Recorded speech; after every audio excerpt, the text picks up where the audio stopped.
All hail the beard, it's your boy Big Beard B, and we back for another edition of Big Beard Business. Today, we hopping into a new fragrance house. Yeah, something kind of new for you guys, and we hitting you off with none other than Mrs. Kim Kardashian West, KKW Fragrance line. So for any of you guys out there who don't know, Kim Kardashian West just came out with her own fragrance line. And when I say her own fragrance line, I mean it's solely backed by her company and not any of these other, big time fragrance gurus. So let's see how she did. Now she came out with 3 fragrances on day 1, and I purchased all 3 for my wife just to see, because she's getting into the fragrance game now because, I've been rubbing off on her. So we wanted to see how she did on the line, and I got her all 3. So I'm gonna talk to you guys about my favorite one so far, Crystal Gardenia Oud.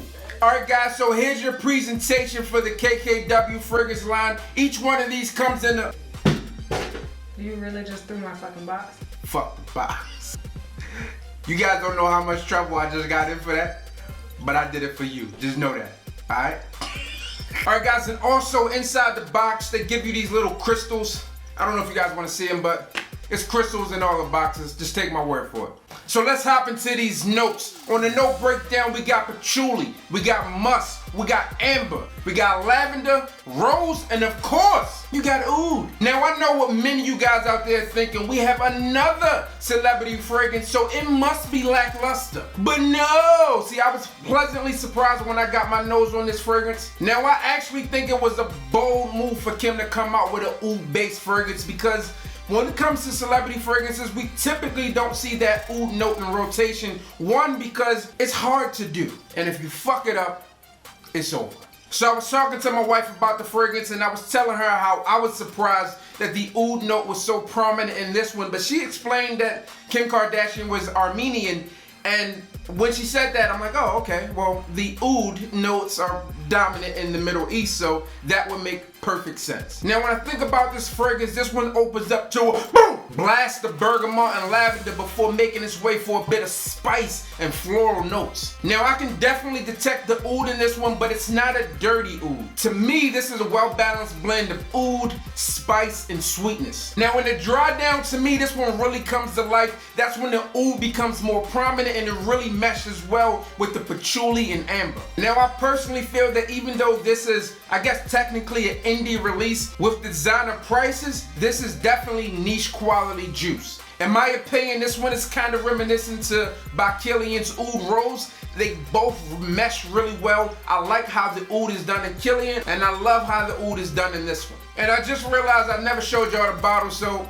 this will be a perfect time to show you that I'm a dumbass. But no, here it is, man. It's shaped like a crystal. Now let's hop back to the review. And also, like Kilian's Rose Oud, I think this one can be used for a man as well. Now this one is specifically marketed to be a women's fragrance, but I definitely think there's some unisex qualities here, and a man could get away with this one. Now the scent was masterfully done, but the performance is no slouch either. The projection goes for about 3 to 4 feet, so I wouldn't recommend going super heavy and overspraying on this one. And the longevity is great as well. So I go to work, I come home 8 hours later and I can still smell it on my wife. It's pronounced, it's prominent. I walk in like, damn, you smell good, girl. Yeah, what you got on? And you know what happens from there. We drink coffee. Now, if you plan on purchasing this one for yourself or for your lady, I think compliments are definitely going to come in with this one. Now, most frag heads out in the community are going to tell you to stay away from celebrity fragrances, but I personally believe that this one is a winner and one you got to get your nose on, and when you get your nose on it, you're probably going to buy it. Now, I'm sure that the Kardashians knew that they had a winner with this one, because this is the only one that you can only get in the 75 ml. The other 2 fragrances come in the 30 or the 75, so they want to make sure that the one people are going for, they're getting that bang. And they're making sure that you're getting the real one, the big one. The Mac Daddy is available for you only in the 75 ml. Now, all things considered, when we talk about the performance, we talk about the scent, and we talk about the presentation, it's fairly inexpensive. You get 75 ml for $60 plus shipping from the KKWFragrance.com website, and you know, I definitely think it's well worth it. If you're out there trying to make your mind up whether you should purchase this for yourself or purchase this for a friend or family member, I definitely think this one is a go. Great holiday gift, and you're not breaking the bank to do it. If I had to rank this thing on a scale of 1 to 10, I gotta give this one a solid 9. Now I know Kim stated this was the first release where she had complete control of how the fragrance turned out, and in my personal opinion, from a man's perspective, you did a good job. I'm saying you did a good job like you watching this.